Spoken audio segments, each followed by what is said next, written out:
Olá, meus amigos, tudo bem? Que Deus em Cristo continue lhe abençoando, onde quer que você esteja. Como eu já sempre digo, que o Espírito Santo esteja dentro de você, conduzindo você para um caminho mais excelente a cada dia.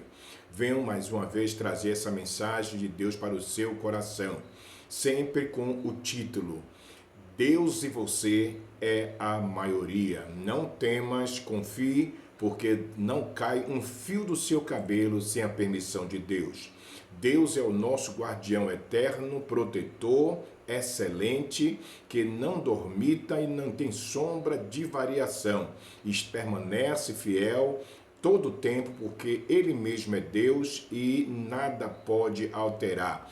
O profeta no livro de Jó disse que Ele é Deus e ninguém pode frustrar os seus projetos, os seus planos. Por isso, é bom demais confiar no Senhor. É bom demais adorar ao Senhor. Eu quero trazer aqui uma palavra para os meus irmãos e amigos, principalmente para alguns, que diz dessa seguinte maneira: eu não estou resistindo à minha natureza carnal. Eu estou me sentindo fraco espiritualmente. Eu estou me sentindo tentado. É verdade. Enquanto estivermos aqui, meu amigo, minha irmã, meu irmão, nesta natureza terrena, vamos sempre ser tentados. Vamos sempre nos sentir vulneráveis pelo fato de sermos humanos, temos uma natureza terrena e estamos aqui nesse tabernáculo terreno que é terra. Mas vale salientar que você é mais do que vencedor, porque lá no livro de Gênesis, no capítulo 1, versículo 27 em diante, vai contar a história da criação da raça humana e do homem, o qual Deus criou e viu que era bom e deu ao homem domínio sobre todas as coisas.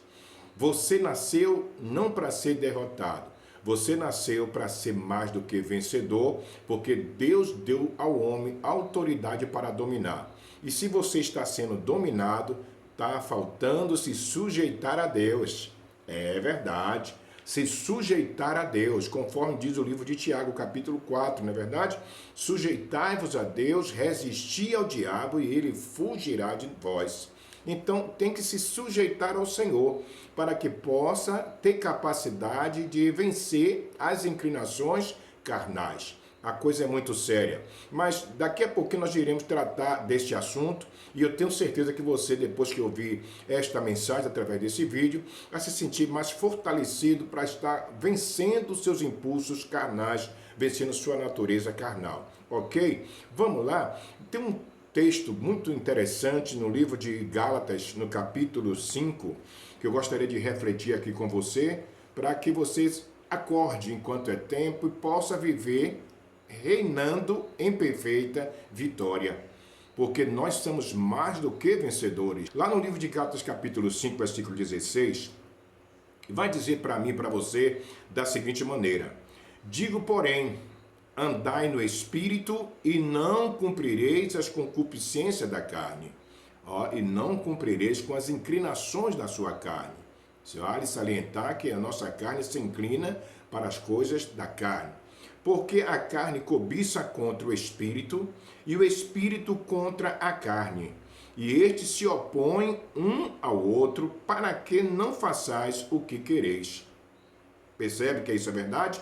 Que a carne cobiça contra o Espírito contra a carne. É uma batalha que a carne e o Espírito travam diariamente enquanto estivermos aqui nesse tabernáculo, conduzindo essa aparência, essa roupagem terrena para nos relacionarmos com outros e continuarmos santificando e glorificando o nome do Senhor até o tempo da nossa validade. Mas enquanto estivermos aqui, estaremos sendo tentados, provados pela nossa natureza carnal. Lembre, natureza carnal. Por isso aqui o texto é bastante explícito e claro. Mas se sois guiado pelo Espírito, não estar debaixo da lei. Porque as obras da carne, olha aí, olha a carne agora, olha o que é a obra da carne. Não é obra do diabo não. Vale salientar aqui que é obra da carne. Porque muitos dizem que é o diabo, quando na verdade nós já entendemos que o diabo é as nossas atitudes opositoras à verdade, aquilo que é certo e aquilo que é santo. Mas perceba aí, o 18.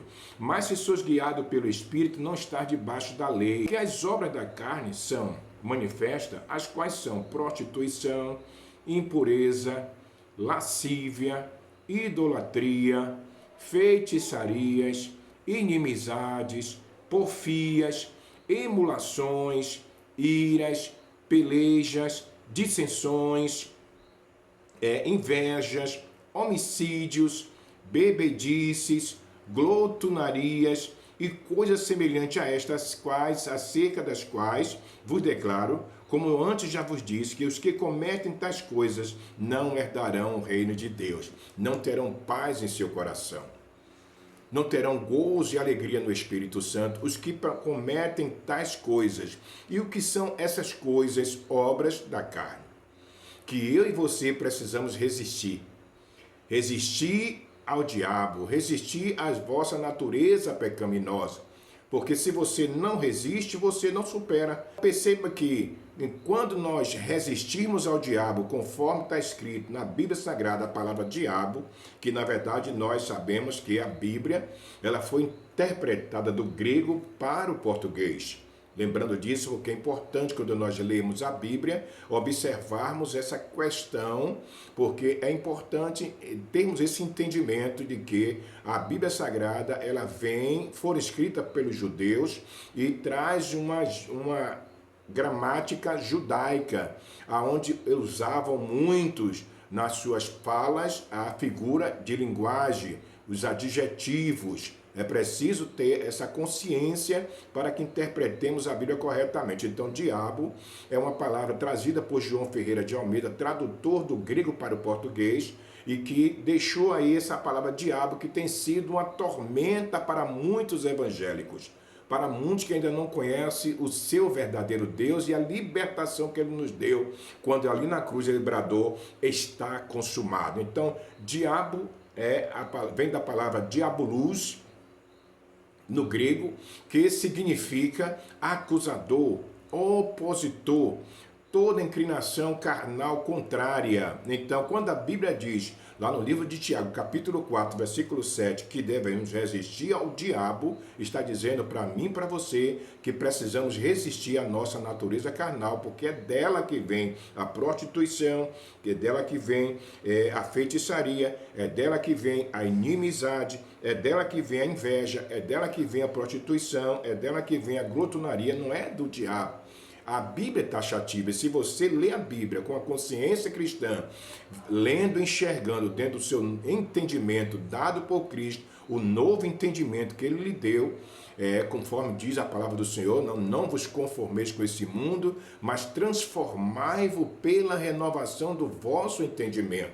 Então, se você lê a Bíblia com entendimento, você vai perceber que as guerras, a cobiça, a inveja, a malícia, a maldade, tudo que é porfia, emulações, dissensões, heresias, vem das obras da carne, da nossa atitude, nosso coração.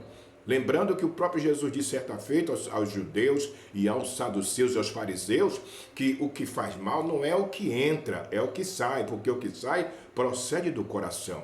Então, cuidado com suas inclinações carnais, resista à sua fraqueza e com certeza você será bem-aventurado. Por quê?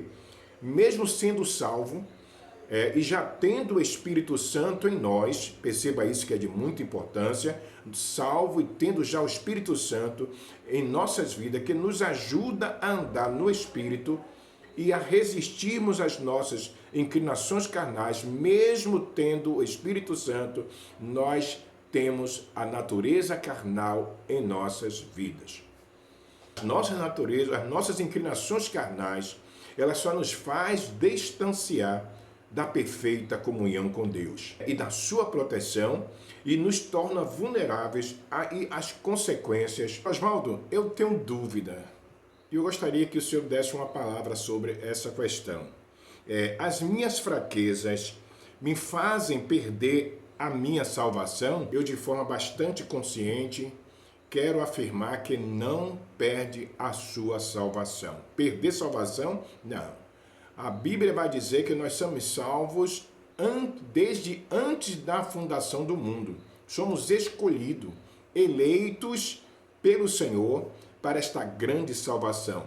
Nós somos seres espirituais com experiência carnal. Viemos de Deus e voltaremos para Deus. E Paulo é bem taxativo que somos salvos antes da fundação do mundo. Agora, lembrando que as nossas fraquezas, elas geram consequências. Suas fraquezas ou inclinação carnal não é pecado. Não é pecado para a morte eterna. Não é pecado para a morte eterna. Suas fraquezas pode e vai gerar tristezas, decepções, dores e até morte biológica. Se elas não forem controladas por você através da sua comunhão com Deus e com o Espírito Santo. Percebeu aí? As nossas fraquezas vai gerar consequências, decepções, dores e até morte biológica, porque Deus, ele ama seus escolhidos e não abre mão de nenhum de nós, não abre mão do seu escolhido. E se seu escolhido, ele erra o caminho, fazendo obra da carne, praticando as obras da carne, ele vai sofrer as consequências. Lembre do filho pródigo. Simplesmente o filho estava decidido a viver sua própria natureza, suas próprias vontades carnais. Saiu, e o texto é bem taxativo quando diz que ele saiu e chegou a um ponto de desejar comer a comida dos porcos. Olha que situação é a vida do salvo quando ele resolve andar nas suas inclinações carnais. Portanto, meu amigo, essa é uma grande realidade, tá certo? Até que ele percebeu que estava sofrendo, padecendo, e aí disse: voltarei para meu pai. Medite aqui, ó, todo ser humano já é dotado de duas naturezas, uma terrena, que é a carnal, e a outra espiritual, dada por Deus desde a sua criação. O homem tem duas naturezas, não esqueça disso, conforme já lemos aqui no livro de Gálatas, capítulo 5, que elas lutam uma contra outra. Porém, é de total responsabilidade do homem alimentar essa natureza espiritual. É de total responsabilidade do homem as inclinações das suas duas naturezas. Você está deixando que a sua natureza carnal prevaleça, sobressaia, resistir à sua natureza carnal, resistir a essa natureza opositora à verdade. Ok? Vale salientar mais uma vez que não é o diabo que está fazendo você pecar, está fazendo você errar. É a sua natureza carnal, porque é dela que procede toda a inclinação carnal, inveja, cobiça, prostituição, bebedice, glutonaria, tudo que é negativo procede da nossa natureza carnal. Então é ela que está fazendo você pecar. Porém, é necessário resisti-la para que não venhamos sofrer as consequências. Se alguém chega a dizer que está fazendo sempre o que é errado, subtende-se que você está alimentando mais a sua natureza carnal do que a natureza espiritual. Deus não abre mão de você em momento algum. Agora, lembre que as consequências das suas obras, elas virão inevitavelmente. Não tem quem peça, porque aquilo que se planta vai se colher, tenha certeza disso. E ninguém vai plantar veneno para colher maçã, para colher abacaxi. Se planta veneno, vai colher veneno. Então, cuidado com sua natureza carnal. Vou fazer aqui uma ilustração aqui que é importante. Exemplo: se você tem 2 filhos gêmeos, parecidos, idênticos, bonitos, lindos, mas você resolve alimentar só um deles com um alimento saudável e ao outro você já dá um alimento mais fraco, qual dos dois seria mais feliz? Qual dos dois seria mais bonito? Qual dos dois seria mais destacado? Com certeza, aquele que é bem alimentado, ele sobressai mais. Lembre que sua natureza carnal combate com a espiritual e você precisa resistir à natureza carnal para que a sua espiritual sobressaia e você possa viver em paz, gozando da perfeita libertação que Cristo lhe concedeu. Então, deixe que a sua família se decepcione, não deixe que você venha estar frustrado, não deixe que você venha estar decepcionado com você mesmo, mas resistir ao diabo, resistir à sua natureza carnal, resistir à sua natureza contrária, tá certo? Resistir à sua natureza opositora acusadora, resistir à sua natureza humana, carnal, terrena, porque com certeza você vai estar vivendo em paz com o Senhor, nosso Deus. Deus em Cristo continue lhe abençoando. Lembre que você e Deus é a maioria. As suas inclinações jamais irão lhe afastar de Deus.